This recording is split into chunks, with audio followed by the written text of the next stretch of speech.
24 ಗಂಟೆಗಳ ಪ್ರಮುಖ ಸುದ್ದಿಗಳು.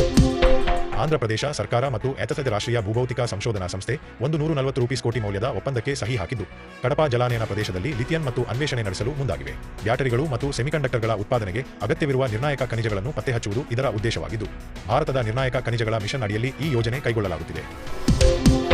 ಗೃಹ ಸಚಿವ ಅಮಿತ್ ಶಾ ಅವರು ಗ್ರಾಮೀಣ ಜ್ಞಾನ ಸೇತು ಯೋಜನೆಗೆ ಚಾಲನೆ ನೀಡಿದರು. ಇದರ ಮೂಲಕ ಗಾಂಧಿನಗರದ 752 ಗ್ರಾಮೀಣ ಗ್ರಂಥಾಲಯಗಳನ್ನು ಸಂಪರ್ಕಿಸಿ ಸುಮಾರು 2.8 ಲಕ್ಷ ಪುಸ್ತಕಗಳನ್ನು ಆ್ಯಪ್ ಆಧಾರಿತವಾಗಿ ಪಡೆಯಲು ಹಾಗೂ ವಿತರಣಾ ವಾಹನಗಳ ಮೂಲಕ ಮನೆ ಬಾಗಿಲಿಗೆ ತಲುಪಿಸಲು ವ್ಯವಸ್ಥೆ ಮಾಡಲಾಗಿದೆ.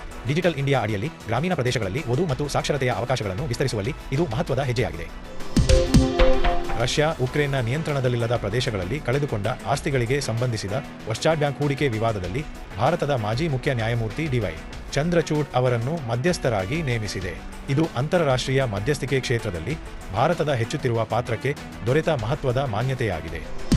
At Universal Group of Institutions, we provide you PUC, Science, PCMB, Commerce, HEBA, Arts, HEPG, BSc Environmental Science, and BA BCom integrated with UPSC.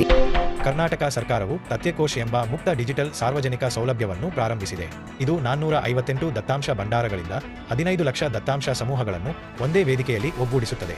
ಕೃತಕ ಬುದ್ಧಿಮತ್ತೆ, ಸಂಶೋಧನೆ ಮತ್ತು ದತ್ತಾಂಶ ಆಧಾರಿತ ಆಡಳಿತಕ್ಕೆ ಇದು ನೆರವಾಗಲಿದ್ದು, ಭಾರತದ ಡಿಜಿಟಲ್ ಸಾರ್ವಜನಿಕ ಮೂಲಸೌಕರ್ಯ ವ್ಯವಸ್ಥೆಯನ್ನು ಮತ್ತಷ್ಟು ಬಲಪಡಿಸಲಿದೆ. ಕೇಂದ್ರ ಸರ್ಕಾರವು ಗಂಗಾ ನದಿಯ ಪ್ರವಾಹ ಪ್ರದೇಶಗಳನ್ನು 5, 25 ಮತ್ತು 100 ವರ್ಷಗಳ ಪ್ರವಾಹ ಆವರ್ತನದ ಆಧಾರದ ಮೇಲೆ ಸಕ್ರಿಯ ವಲಯ, ನಿಯಂತ್ರಣ ವಲಯ ಮತ್ತು ಎಚ್ಚರಿಕೆ ವಲಯ ಎಂದು ಮರು ವ್ಯಾಖ್ಯಾನಿಸಿದೆ. ಇದರಿಂದ ಎಲ್ಲೆಡೆ ನಿರ್ಮಾಣಕ್ಕೆ ಸಂಪೂರ್ಣ ನಿಷೇಧ ವಿಧಿಸುವ ಬದಲು ಅಪಾಯದ ಮಟ್ಟಕ್ಕೆ ಅನುಗುಣವಾಗಿ ಹಂತ ಹಂತದ ನಿಯಂತ್ರಣ ಜಾರಿಗೆ ಬರಲಿದೆ. ಈ ಕ್ರಮವನ್ನು ರಾಷ್ಟ್ರೀಯ ಸ್ವಚ್ಛ ಗಂಗಾ ಮಿಷನ್ ಅಡಿಯಲ್ಲಿ ಕೈಗೊಳ್ಳಲಾಗಿದೆ.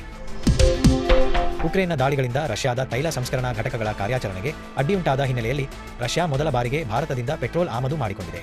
ಗುಜರಾತ್ನ ವಾಡಿನಾರ್ ತೈಲ ಸಂಸ್ಕರಣಾಗಾರದಿಂದ 42,000 ಟನ್ ಪೆಟ್ರೋಲ್ ರಷ್ಯಾಗೆ ರವಾನೆಯಾಗಿದೆ.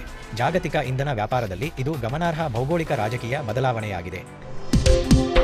ರಾಷ್ಟ್ರಪತಿ ದ್ರೌಪದಿ ಮುರ್ಮು ಅವರು ರಾಷ್ಟ್ರೀಯ ಗೌರವ ತಿದ್ದುಪಡಿ ಕಾಯ್ದೆ 2026ಕ್ಕೆ ಅನುಮೋದನೆ ನೀಡಿದ್ದಾರೆ.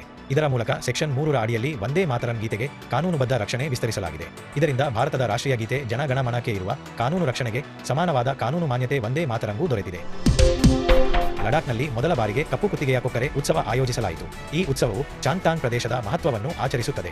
ಚಾಂಗ್ತಾಂಗ್ ಭಾರತದಲ್ಲಿ ಈ ಅಪರೂಪದ ಆಲ್ಪೈನ್ ಕೊಕ್ಕರೆಯ ಏಕೈಕ ಸಂತಾನೋತ್ಪತ್ತಿ ಪ್ರದೇಶವಾಗಿದ್ದು, ಇದು ಲಡಾಖ್ನ ಅಧಿಕೃತ ರಾಜ್ಯ ಪಕ್ಷಿಯಾಗಿದೆ.